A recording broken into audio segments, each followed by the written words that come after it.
एक छोटा सा गांव था समयपुर। इस गांव में सुलेखा नाम की महिला अपने पति मजनू के साथ रहती थी। मजनू सुबह काम पर जाता और शाम को लौटता था।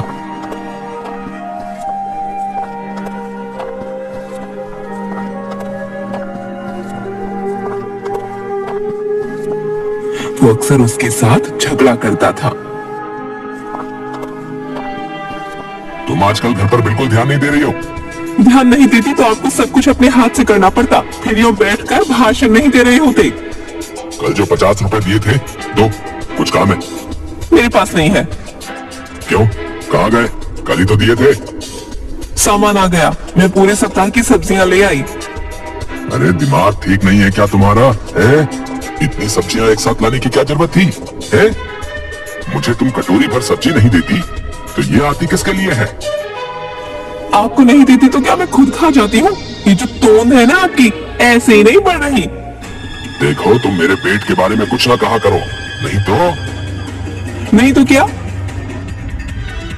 नहीं तो अच्छा नहीं होगा। अरे जाओ जाओ। जुबान संभाल के। कहा ना जाओ जाओ। मजनू उसे मारने के लिए हाथ उठाकर रुक जाता है। क्या हुआ, रुक क्यों गए? अब यही बाकी रह गया था। मैं औरतों पर हाथ नहीं उठाता। सुलेखा घर से बाहर चली गई।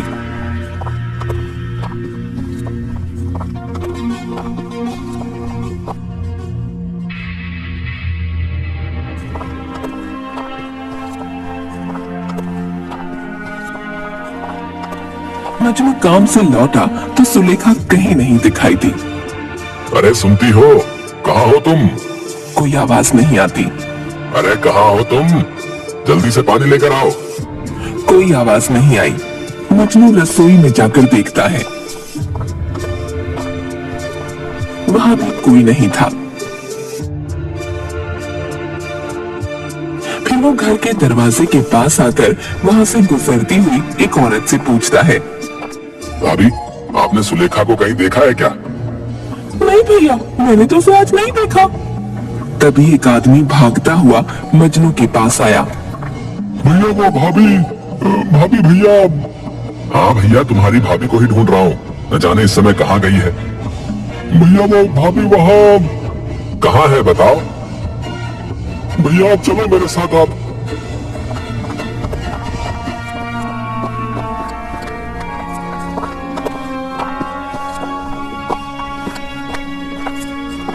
आदमी उसे लेकर जंगल के पास तक गया। वहाँ काफी लोगों की भीड़ थी। मजनू को देखते ही वे दूर हट गए। वहाँ सफेद कपड़ों में लिपटा एक शव था। अरे ये कौन है? क्या हो गया इसे? भैया हमें बताने की हिम्मत नहीं है, तुम खुद ही देख लो। मजनू ने जैसे ही कफन उठाया वो जमीन पर धड़ाम से बैठ गया और जोर जोर से रोने लगा। सुलेखा, सुलेखा उठो उठो उठो उठो। अरे अरे क्या हो गया तुमको? चलो घर चलो। भैया अब ये कभी नहीं उठेगी। पिछले 2 घंटे से हम तुम्हारा इंतजार कर रहे थे। ए सुलेखा, चलो उठो मेरे साथ, मजाक मत करो, तुम उठ जाओ। भैया खुद को संभालो। ये क्या हो गया? मेरी तो दुनिया ही उजड़ गई। तभी 2 पुलिस वाले आ गए। गांव वालों ने रोते हुए मजनू को पकड़ा। एक पुलिस वाला लाश का मुआयना करने लगा। यह हत्या का मामला है। किसी ने यहाँ पर कुछ होते हुए देखा? नहीं साहब, हमने तो कुछ नहीं देखा। हमें तो इस नत्थु ने बताया था। साहब मैंने कुछ नहीं देखा। मैं तो यहाँ से गुजर रहा था तो देखा, यहाँ पर भाभी गिरी हुई पड़ी थी। पास आकर मैंने नबज देखी तो बंद थी। फिर मैंने सब गांव वालों को बुलाया। इसका मतलब हत्या कैसे हुई है तुम्हें नहीं पता? ना साहब, सच्ची मुझे तो कुछ भी नहीं पता। हम लाश को पोस्टमार्टम के लिए लेकर जा रहे हैं।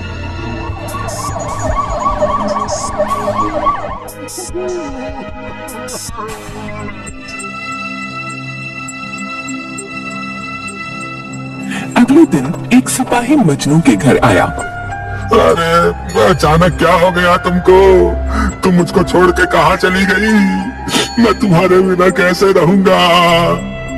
मजनू, तुम्हारी पत्नी के शरीर पर चोट के निशान है। तुम्हें मेरे साथ अभी पूछताछ के लिए थाने चलना है। वो मजनू को लेकर थाने गया।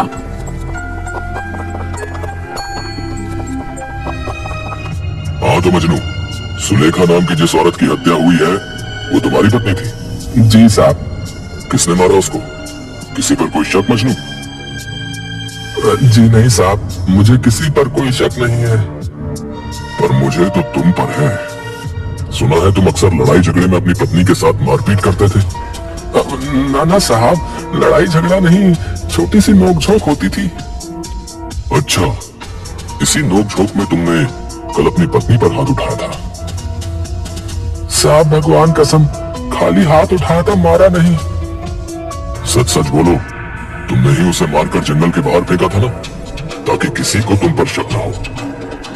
नहीं साहब, मैं ऐसा क्यों करूंगा? अपनी ही पत्नी को क्यों मारूंगा? रोज रोज के झगड़े से तंग आकर तुमने उसे ठिकाने लगाया?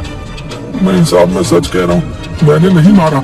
मुझे तो लगता है ये उस शमशानी काशी का किया हुआ है। उसी की वजह से मेरे घर में रोज रोज झगड़े होते थे। कौन काशी? साहब वो शमशान का चौकीदार है, शमशान में ही रहता है, बहुत खतरनाक आदमी है। सुलेखा रोज उससे मिलने जाती थी, मैं उसे मना करता था तो कहती थी कि वो उसे भाई की तरह मानती है। मुझे शक नहीं, पूरा यकीन है उसी ने मेरी पत्नी को मारा है। ठीक है, हम तहकीकात कर रहे हैं। तुम अभी जाओ और जब भी पूछताछ के लिए बुलाया जाए तो आ जाना। मजनू हाँ में सिर हिलाकर चला गया।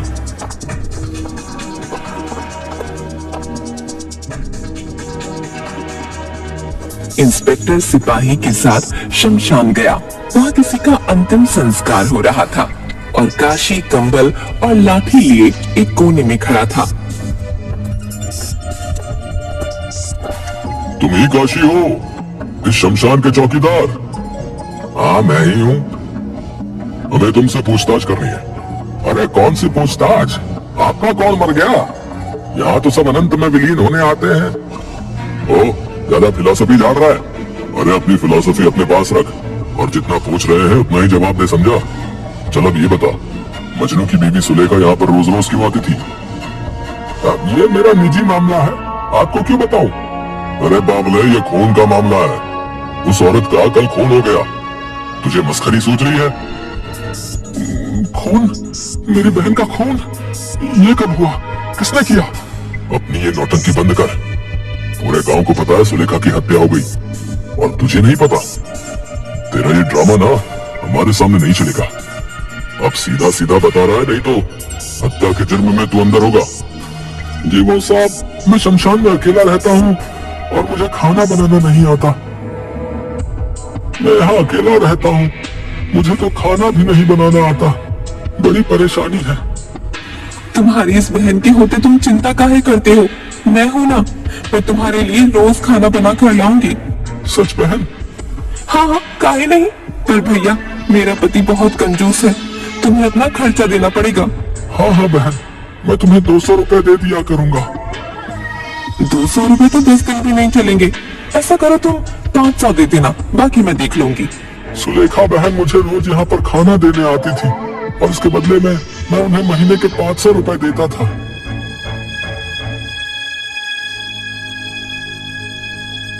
मैं कैसे मान लूं जो तू बोल रहा है सच बोल रहा है? मजनू ने तो हमें ऐसा कुछ नहीं बताया। उसे इस बारे में कुछ नहीं पता। सुलेखा बहन ने ये बात किसी को बताने के लिए मना किया था। अगर मजनू को पता चल जाता तो वो ये रुपए भी चुरा कर शराब में उड़ा देता। अरे तो हम कैसे विश्वास कर लें कि जो तू बोल रहा है सच बोल रहा है? कोई सबूत है तेरे पास अपनी बात को साबित करने के लिए? हाँ साहब, सब्जी वाले को ये बात पता है, सुलेखा बहन ने उसे बताया था। अब ये सब्जी वाला कौन है? रामनाथ सब्जी बेचता है, उसे सब कुछ पता है। सर मुझे तो लगता है मजनू की पत्नी का खून इसी ने किया है और अब ये कहानियां बना रहा है। नहीं साहब, मैं सच बोल रहा हूँ। जिस औरत ने बहन बनकर मुझे खाना खिलाया, मैं उसके साथ नमक हरामी कभी नहीं कर सकता। मैं रोज यहाँ लोगों को मिट्टी होते देखता हूँ। मुझे जीवन की अहमियत अच्छे से पता है। आप मेरी बात का विश्वास करो, मैं तो ऐसा करने के बारे में कभी सोच भी नहीं सकता। अरे ठीक है, ज्ञान देने की कोई जरूरत नहीं है।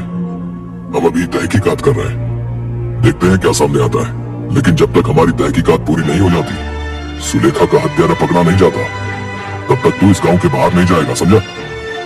काशी हाँ में सिर हिला देता है।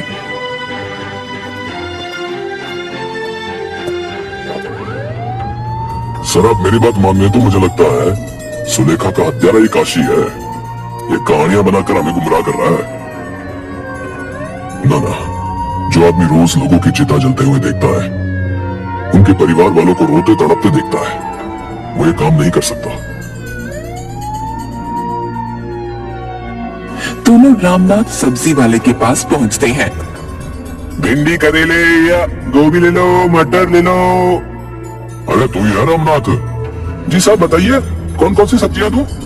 तेरी तो पूरी रेडी लेनी है। सच्ची में आप सारी सब्जियां खरीदने आए हो? लगता है कोई दावत है खाने में। अरे दावत तो मैं आज तेरी बढ़ाऊंगा, ज्यादा बोल मत। हम यहाँ पर मटर की तहकीकात कर रहे हैं और तुझे दावत की पड़ी है।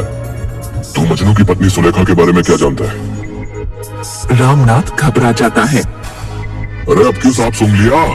घबरा मत बता।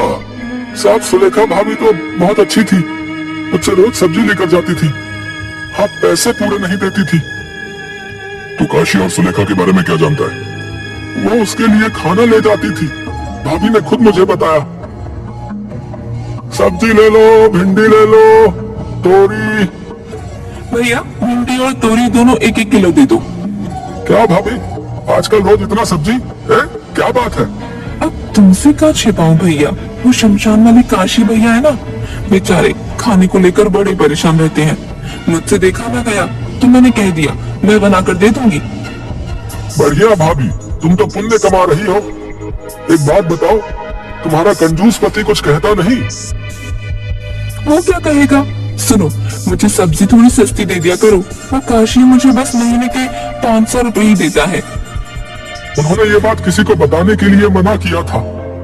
मजनू है ना, वो बहुत ही गुस्सैल और शराबी आदमी है, जितना कमाता है सब खर्च कर देता है। तो भाभी को लगता था कि उनके पैसे भी वो ले लेगा। साहब मैं इतना ही जानता हूँ। और कोई बात है तो बता दे, अगर हमें बाद में पता चला कि तू कुछ छुपा रहा है तो तू अंदर जाएगा। मर्डर का मामला है ये, जमानत भी नहीं होगी। साहब बस मेरा नाम बीच में नहीं आना चाहिए। चल बता। साहब कल जब भाभी सब्जी लेने आई थी तो उनकी जो पड़ोसन है रांची कलवा की पत्नी, वो भी आई थी। दोनों मुझसे सब्जी ले रही थी। भैया आज तो 1 किलो कटहल दे दो। भाभी 50 रुपए किलो है। हाँ दे दे। काशी ने इसके अलग से रुपए दिए हैं। ओ भैया 1 पाव कटहल दे दो। कुछ और ले लो, वो तो खत्म हो गया। ये इतना तो पड़ा है। ये तो पूरा भाभी ने लिया है। आए हाय, पूरी का क्या करेगी, आदमी है कि भूत? हाँ तुम भूत ही समझ लो, पर जो भी हूँ तुमसे कम। सुलेखा आजकल तुम्हारी जुबान ज्यादा चल रही है, लक्षण ठीक नहीं लगते। मेरी छोड़ो, तुम अपने लक्षण की परवाह करो। मैं अभी के अभी तेरी शिकायत करके तुझे मजा चखाती हूँ। साहब मुझे बस यही बात पता थी, और कुछ नहीं साहब।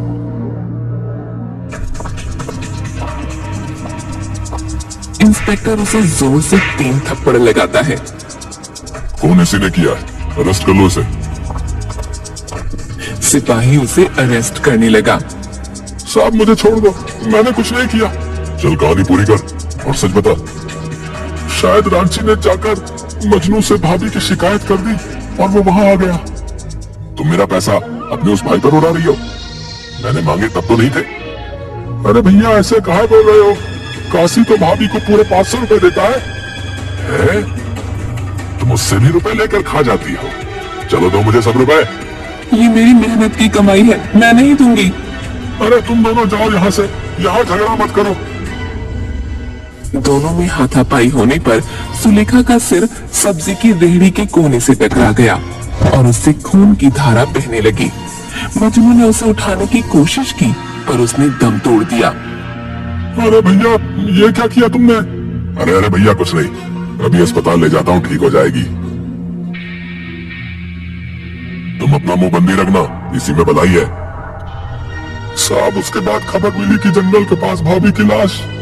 तुमने बात छिपा कर गुनाह किया है, साहब मैं डर गया था, आप बचा लो। अब अपराधी को सजा दिलवाने में हमारी मदद करो। तुम्हें उस मजनू के खिलाफ अदालत में गवाही देनी है। जी साहब, मैं सब बता दूंगा।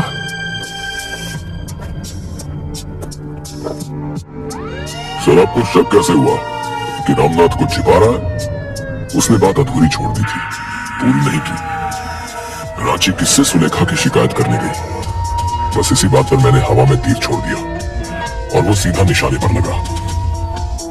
इंस्पेक्टर और सिपाही मजनू को पकड़कर जेल में ले आते हैं। तुझे क्या लगा बच जाएगा? बेटा, कानून के हाथ बहुत लंबे होते हैं, तुम जैसों की सोच से बहुत लंबे।